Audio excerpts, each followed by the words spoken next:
Hello friends, welcome back. आज की video हम लोग डिस्कस करेंगे N N derivative of tan inverse x. तो चलिए दोस्तों शुरू करते हैं। दोस्तों सबसे पहले हम लोग फर्स्ट डेरिवेटिव फाइंड आउट करेंगे, that is y1 equals to D over D X tan inverse X. Okay, तो इसका फर्स्ट डेरिवेटिव होगा 1/x² प्लस 1। ये हमारे tan इनवर्स एक्स का फर्स्ट डेरिवेटिव है। अब यहाँ से हमें बहुत ध्यान से देखना होगा, हम यहाँ कुछ चेंज करने वाले हैं, that is y1 equals to हम लोग कुछ इस तरह से लिखेंगे x plus i upon x plus i dot x minus i. ये 1 के अपॉन में मिलेगा। अच्छा, इसका मतलब क्या है, इसको समझ लीजिए। देखिए, आई स्क्वायर होता है, आई का स्क्वायर होता है -1। अगर मैं आई का स्क्वायर करता हूँ तो ये मेरे पास में -1 होता है। और मुझे मालूम है कि x plus 1 and x minus 1, ये आपके पास क्या हो जाएगा, एक्स स्क्वायर -1।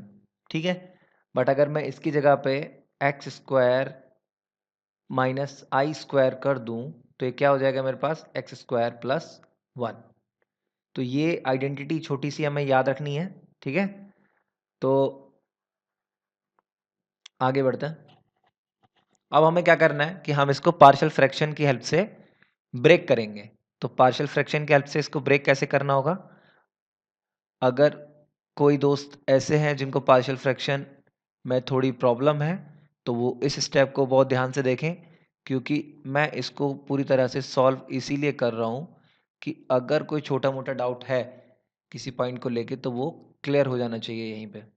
ठीक है, तो इसको हम कंप्लीटली सॉल्व करेंगे। और जिन लोग को पार्शियल फ्रैक्शन अच्छे से आता है तो वो इतने हिस्से को स्किप कर सकते हैं वीडियो में। तो ये हो जाएगा आपके पास x plus i b x plus i. इसको फर्दर सॉल्व करेंगे, a x plus a x minus A i plus B x plus b i upon denominator में जो भी है आपके पास उसको ऐसे रख देंगे, है ना। और इसके बाद x के टर्म्स को एक साथ रखेंगे तो हमें मिलेगा a प्लस बी x के टर्म्स है। और अगर हम रखेंगे i के टर्म्स को एक साथ तो हमें मिलेगा b माइनस ए आई। ये कांस्टेंट टर्म होंगे, ध्यान रखना है। और डिनोमिनेटर को हमने एज इट इज लिख दिया। इसके बाद जो हमें काम करना होगा वो ये करना होगा कि हम लोग कंपैरिजन करेंगे इसका।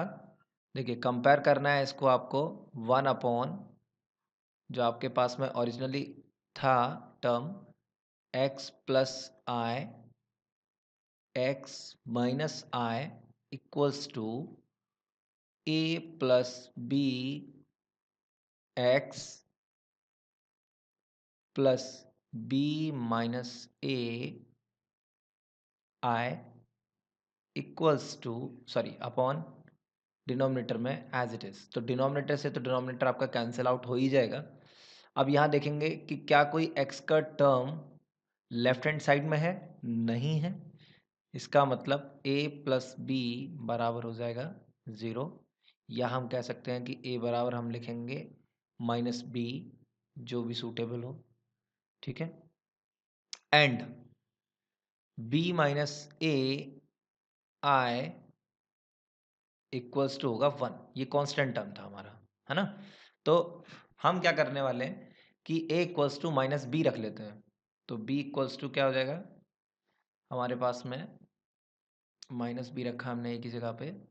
अच्छा, ये आई को हम 1 के नीचे ले जाते हैं तो ये हमारे पास में हो जाएगा 2b equals to 1 upon I and b equals to 1 upon 2i, है ना।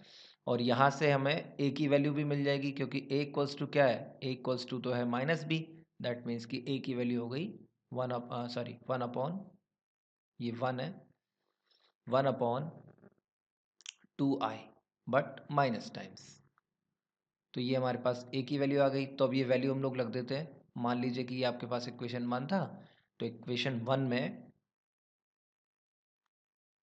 फ्रॉम इक्वेशन 1 अगेन, तो ये हमारे पास क्या हो जाएगा, अब फर्स्ट डेरिवेटिव जो चेंज होके आएगा वो होगा y1 इक्वल्स टू 1 अपॉन, अच्छा इसको कुछ इस तरह से लिखिए 1 अपॉन 2i, ये b वाला पार्ट हम पहले लिखेंगे क्योंकि ये पॉजिटिव है, तो इसको पहले लिख लेते हैं x माइनस आई माइनस, अब a की वैल्यू, ठीक है, माइनस में थी तो उसको हमने लिख दिया 1 अपॉन 2i x प्लस आई, और ये हमारे फर्स्ट डेरिवेटिव की वैल्यू है। तो यहाँ से मैं क्या करने वाला हूँ, 2i को कॉमन लेने वाला हूँ और मैं 1 अपॉन एक्स आई को कुछ इस तरह से लिखूँगा x माइनस आई की power -1 minus x plus i की पावर -1, है ना। ये मेरा y1 की वैल्यू है। अब इसको और सॉल्व कर लेते हैं, लेकिन थोड़ा हिस्सा मुझे यहाँ से हटाना होगा ताकि मैं और लिख सकूँ, स्पेस मेरे पास कम है। तो अगर आप कोई स्टेप चाहें तो यहाँ से नोट कर सकते हैं अपने टाइम, वीडियो को फ्रीज करके, ठीक है, तब तक मैं इसे साफ करता हूँ। चलिए अब देख लेते हैं इसको यहाँ से। तो ये क्या हो जाएगा आपके पास, अब आप इसका सेकंड डेरिवेटिव फाइंड आउट करेंगे। जब सेकंड डेरिवेटिव आप इसका फाइंड आउट करेंगे तो आपके पास होगा y2 equals to 1 upon 2i, आपके पास कांस्टेंट है तो इसको आपको छूना भी नहीं है, तो ये हो जाएगा आपके पास -1, और x की पावर आपके पास हो जाएगी x माइनस आई की पावर -2, है ना। इसी तरह से जब नेक्स्ट x प्लस आई के लिए हम लोग करेंगे तो ये हो जाएगा हमारे पास क्या, -1 x प्लस आई की पावर -2, है ना। और हम इसको फर्दर जब y3 के लिए करेंगे तो हमारे पास ये क्या हो जाएगा 1 अपॉन 2i, ये कांस्टेंट है इसको नहीं छूना है, तो हो जाएगा आपके पास -1 -2 एंड x माइनस आई को मैं नीचे लिख लेता हूँ तो इसकी पावर प्लस में लिखनी होगी मुझे, और ये पावर आपकी इस बार बढ़ के हो जाएगी 3 माइनस, अब मैं इस टर्म की बात करूँगा तो ये हो जाएगा -1 -2 एंड पावर हो जाएगी डिनोमिनेटर में x प्लस आई की पावर 3। अब यहाँ पे एक छोटी सी चीज़ आपको देखनी है, और वो छोटी सी चीज़ ये देखनी है कि आपने थर्ड डेरिवेटिव की बात की, थर्ड डेरिवेटिव की बात की तो आपके सीरीज में जो नंबर ऑफ टर्म्स हैं वो एक कम है आपके डेरिवेटिव के नंबर से, मतलब दो ही फैक्टर हैं केवल, एंड जो डिनोमिनेटर की पावर है वो एग्जैक्टली डेरिवेटिव के नंबर के बराबर है। तो अगर मैं आपसे कहूँ कि आप इसका फोर्थ डेरिवेटिव फाइंड आउट करो तो आपका जवाब होगा -1 -2 -3, ठीक है। और डिनोमिनेटर में आपकी पावर क्या हो जाएगी, x माइनस आई की पावर 4 ही होगी। सेम हम इस पार्ट के लिए करेंगे तो ये भी वही होगा, -1 -2 -3, है ना। और डिनोमिनेटर की पावर क्या होगी, x प्लस आई की पावर हो जाएगी आपके पास 4। अब ध्यान देना है आपको, अब मैं सीधे इसका एनर डेरिवेटिव लिखने वाला हूँ। तो इसका सीधे ही जब मैं एनर डेरिवेटिव लिखूंगा तो ये क्या हो जाएगा मेरे पास 1 अपॉन 2i -1 की पावर n-1। ध्यान से देखिए, यहाँ number of terms 1 less than है आपके डेरिवेटिव के नंबर से, तो ये -1 की पावर n-1 होगा, सबसे मैंने माइनस कॉमन लिया, और ये हो जाएगा आपके पास series 1 2 3 4 5 6 7 up to n-1, that means कि हो जाएगा आपका n-1 factorial upon x minus i की पावर n।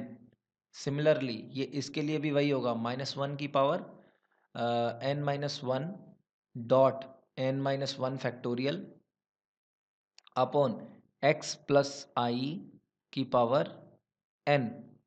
तो ये है आपका एनर डेरिवेटिव। चाहे तो आप इसको थोड़ा और सॉल्व करके लिख सकते हैं, और वो थोड़ा और क्या होगा 1 अपॉन 2i -1 की power n-1 dot n-1 factorial upon, sorry dot 1 upon x minus i की power n minus 1 upon x plus i की पावर n, और यही है आपका nth derivative of tan inverse x। दोस्तों वीडियो थोड़ा लंबा है, बट आशा करता हूँ कि इस वीडियो में कोई भी स्टेप ऐसा नहीं रहा होगा जो आपको ठीक से समझ में ना आया हो। फिर भी अगर कोई त्रुटि कहीं रह गई है बाय मिस्टेक, या कोई स्टेप ऐसा है जो आपको ठीक से समझ में नहीं आया है, कहीं आपसे मिस हो गया है, तो मैं आपसे रिक्वेस्ट करूँगा कि आप मुझे कमेंट में ये बात ज़रूर बताएँ। मैं जल्दी से जल्दी कोशिश करूँगा आपके कमेंट में आपके क्वेश्चन का आंसर करने की। तब तक मुझे इजाज़त दें। जल्दी मिलता हूँ आपसे एक और नई वीडियो में। अपना ख़्याल रखें। नमस्कार।